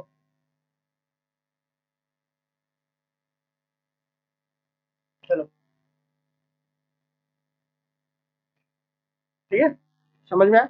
तो यहाँ पे ये चीज समझना बहुत जरूरी है कि कौन कौन सा फ्यूल का। और हाँ, ध्यान रखना कि ये मिसाइल्स क्या कर सकता है, कन्वेंशनल और न्यूक्लियर वारहेड, यानी कि जैसे अभी मैंने बोला कन्वेंशनल, यानी कि वे क्या कर सकता है, पारंपरिक हथियार को भी ले जाने में सक्षम है, और न्यूक्लियर वारहेड को यानी कि स्ट्रेटेजिक को भी। तो ध्यान दीजिएगा, अगर आप कभी न्यूज पढ़ते हैं कोई भी मिसाइल आई तो वहां पे ये लिखा रहेगा कि ये कन्वेंशनल है या फिर आपका स्ट्रेटेजिक है, यानी कि अब वहां पे प्रॉपर तरीके से कन्वेंशनल की परिभाषा नहीं लिखी होगी, ध्यान रखना। कोई अगर अच्छा न्यूज़पेपर है तो चलो डाल दे, बट वहां पे पेपर में आप यही देखोगे कि कोई भी मिसाइल आता है कि वो कन्वेंशनल है, या यहाँ पे चलो न्यूक्लियर वारहेड लिख दिया, या वो स्ट्रेटेजिक है। अब अगर मान लो स्ट्रेटेजिक होगा तो आप समझ जाना कि इसमें ऐसे वारहेड का यूज किया गया है जो युद्ध में कभी यूज नहीं होगा, लोगों को डराने के लिए यूज किया गया है। अगर हम बात करें पृथ्वी के बारे में तो पृथ्वी के वेरिएंट हमने 3 बनाए हैं। ठीक है, आर्मी के लिए, इंडियन फोर्स के लिए और इंडियन नेवी के लिए। तो चलिए आइए एक एक करके देख लेते हैं कि पृथ्वी फर्स्ट का क्या है, पृथ्वी सेकंड क्या है और पृथ्वी फोर्थ क्या है। ठीक है सर, जो लिख रहे हैं वो दिख नहीं रहा है। ओके, कोई बात नहीं, देखता हूँ। सर गीता, आज मेरी बात आप हेडिंग देखो ना, वीडियो के नीचे जस्ट देखो, मेरी बात सुनो। मेरी कितनी क्लास हुई है, कितने नंबर की क्लास है, कौन से लेक्चर है, मैंने साफ साफ वीडियो के डिस्क्रिप्शन में लिख दिया है। तो ये जो वीडियो का जो टाइटल है देखो लिखा हुआ है इसमें कि यूपीएससी डिफेंस टेक लेक्चर 2 और क्लास नंबर 15 महाराष्ट्र में से, समझ जाओ। सर क्या है, पुनीता जी का कमेंट देखो, कहाँ है भाई Punita ji? Sir your lecture enough for the both pre and mains. Yes बच्चे, ये प्री और मेंस के लिए इनफ है, बट डिपेंड करता है कि आप किस तरीके से इसको ले रहे हो। अगर आप अच्छे तरीके से 1 बाय 1 समझ रहे हो तो ये मेंस के लिए भी है, ऊपर ऊपर समझ रहे हो तो ये बीटी के लिए। पृथ्वी की जब बात करें तो पृथ्वी के 3 वेरिएंट में से पृथ्वी का जो सबसे पहला वेरिएंट की बात कर रहे हैं ये है पृथ्वी फर्स्ट। ठीक है, ये एस एस का मतलब समझ में आ गया होगा, एस एस क्या है, ये 150 तक है, यानी कि ये जो पृथ्वी फर्स्ट को आर्मी को दिया गया है, किसे दिया गया है, आर्मी को दिया गया है ये। और ये जो है 150 किलोमीटर तक 100-1000 किलो तक के पेलोड को, यानी कि वॉरहेड है ना, ये जो वॉरहेड, इसमें कितना वॉरहेड हो सकता है, 1000 किलो हो सकता है। वो 1000 किलो न्यूक्लियर वेपन भी हो सकता है, वो 1000 किलो क्या हो सकता है, आपका जाकर के जो कन्वेंशनल हो सकता है। और ये डिस्टेंस कितना कवर करेगा, ये करेगा 150 किलोमीटर, ठीक है। और 150 किलोमीटर करेगा तो मैं क्या बोल सकता हूँ उसे, इसे एसएस नाम के, ये एसएस क्या है, कोई मुझे बताएगा, तो बता दो एसएस क्या है ताकि मैं पूछ सकूँ उससे आगे सवाल। पृथ्वी की बात की जाए, सेकंड वर्जन की बात जाए, सेकंड वर्जन पृथ्वी 2 है। इसे किसे दिया गया, इसे एयरफोर्स के लिए दिया गया है, ये एयरफोर्स के लिए बनाया गया है, ठीक है। ये 350 किलोमीटर तक क्या कर सकता है, ट्रैवल कर सकता है, कितने किलो के पेलोड को लेकर के, 50 किलो के पेलोड को लेकर के। 50 किलो काफी होता है। नेक्स्ट आ जाते हैं पृथ्वी थर्ड के बारे में। पृथ्वी थर्ड को हमने नाम दिया है धनुष, क्या नाम दिया है, धनुष नाम दिया है। ध्यान दीजिएगा कि धनुष किसे कहते हैं, पीटी में क्वेश्चन पूछा है कि धनुष जो है पृथ्वी के किस वेरिएंट को कहा जाता है। इसे नेवल वर्जन है, मतलब नौसेना को दिया गया है, ठीक है। और 350 जो किलोमीटर तक ये 1000 पेलोड को ले जाने में सक्षम है। तो ये हो गया पृथ्वी वन, ठीक है। सर आप इतना गजब पढ़ाते हैं तो हल समझ में, तो जरूरी तो यही तो है कि हर एक चीज समझ में आ जाए। और साइंस और टेक्नोलॉजी थोड़ी टफ भी होती है, अगर इसको इजी करके नहीं पढ़ाया जाए तो नहीं समझ में आएगा। आप में से बहुत सारे स्टूडेंट हैं जो साइंस एंड टेक से पूरी तरीके से मतलब पढ़े हैं, उनको पता है, लेकिन आप में से बहुत सारे ऐसे भी लोग हैं जिन्होंने कभी साइंस एंड टेक्नोलॉजी नाम ही नहीं सुनी, पढ़ना तो दूर। और आप में से कितने लोग हैं जो पहली बार मेरे से साइंस एंड टेक्नोलॉजी पढ़ रहे हैं, स्पेस टेक, बायोटेक, कमेंट करके मुझे बताएं प्लीज। हाँ बिल्कुल बिल्कुल सही कहा है, सरफेस टू सरफेस यानी कि एक प्रकार की बैलिस्टिक मिसाइल है, बहुत अच्छा। Sir I think its surface, I think नहीं अनमोल, ये बिल्कुल सही कहा। मैंने क्या बोला, अगर आपने पिछली क्लास देखी होगी तो प्रॉपर तरीके से समझ में आ गया होगा कि पृथ्वी जो है वो क्रूज मिसाइल है या ब्लास्टिक है। सर ऑब्वियसली ये ब्लास्टिक मिसाइल जो है आपने बताया भी था, और ब्लास्टिक मिसाइल हमेशा सरफेस टू सरफेस होती है क्योंकि रेंज पे काम करती है। क्लियर है, किसमें रेंज है, किसमें 500 क्या है बताओ, ठीक है समझ में आ गया। 350 से लेकर के क्या बोलते हैं इसको, एक 1000 किलोमीटर पेलोड को ले जा सकती है। अब एक चीज यहाँ पे नोट करने वाली बात है, NOTE नोट, है समझ में। अब वो नोट क्या है, अब वो नोट ये है कि जैसे पृथ्वी तो 3 मैंने आपको बता दी, लेकिन क्या होता है कि जैसे मान लो नेवल वर्जन, तो नेवल वर्जन तो हमने पृथ्वी ठीक पृथ्वी क्या कर दिया, थर्ड कर दिया।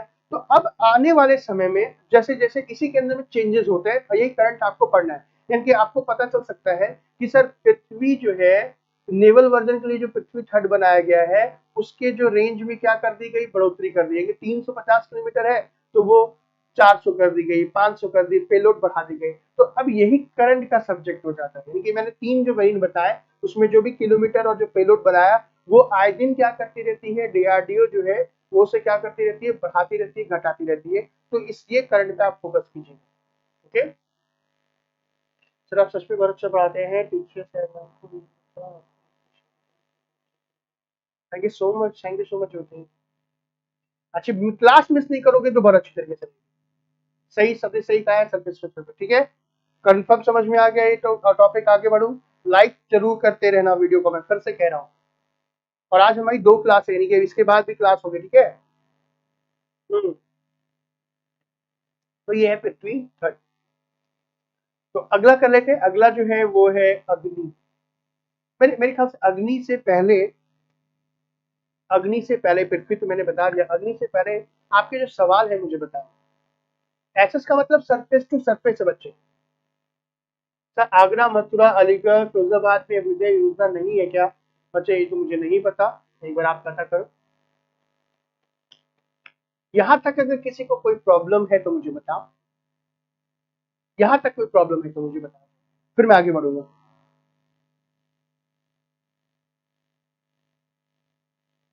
फटाफट मुझे बताएं।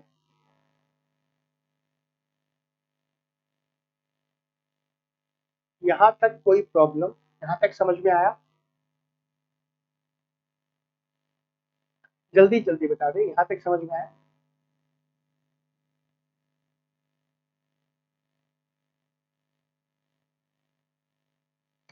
No problem. ओके, अयोध्या है बड़ी। यहाँ तक समझ में आया ही नहीं आया? ठीक है, यहाँ तक सबको समझ में आया। इसके बाद ही हम बात करने वाले हैं अग्नि के बारे में।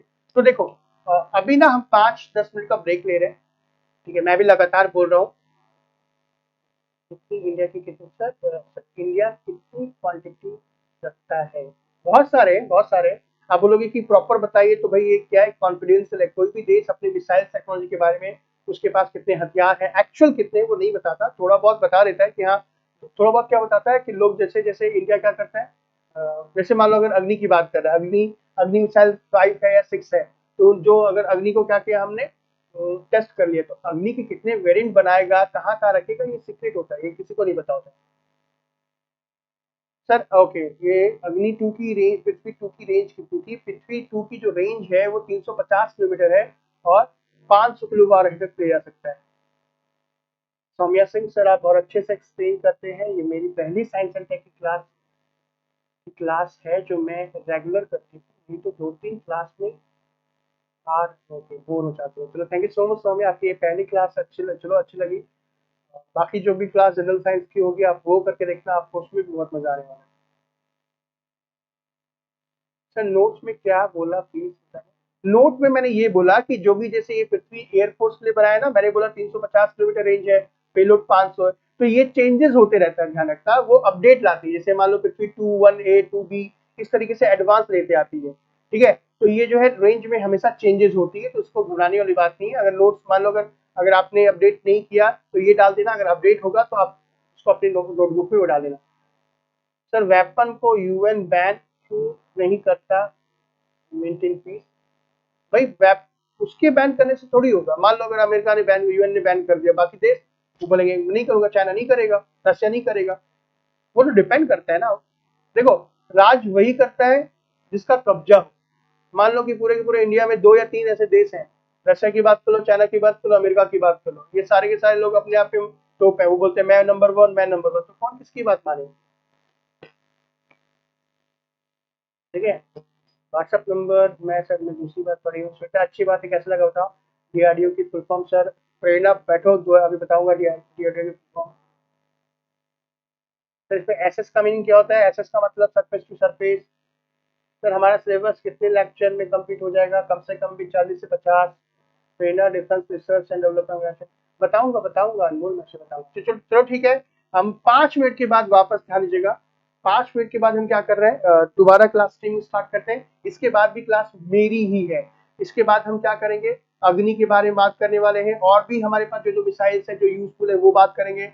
और अगर मान लो हो जाता है तो आज हम बात करेंगे हमारे पास फाइटर प्लेन्स कौन कौन से हैं, ड्रोन कौन कौन से हैं। ठीक है, ध्रुवा क्या है ना, राफेल क्या है, क्या क्या चीजें हैं जो आपके एग्जाम के पॉइंट ऑफ व्यू से काफी इंपॉर्टेंट है। ठीक है, तो चलिए, सर नाम कैसे अलॉट होते हैं मिसाइल का? वो डिपेंड करता है सामने वाले के ऊपर। ये जो हमारे पास 5 मिसाइल है वो 5 तत्व पे है, पृथ्वी, अग्नि, नाग, आकाश, त्रिशूल। तो चलो 5 मिनट के बाद वापस मिल रहे हैं इसी में। इसके बाद मेरी ही क्लास होगी, ध्यान दीजिएगा। ठीक है, 5 मिनट का टाइम है, आप फ्रेश हो जाइए, मैं भी चाय वाय पी लेता हूँ। मिलते हैं 5 मिनट के बाद, थैंक यू। 5 मिनट के बाद आऊंगा सोनी, 5 मिनट के बाद बस।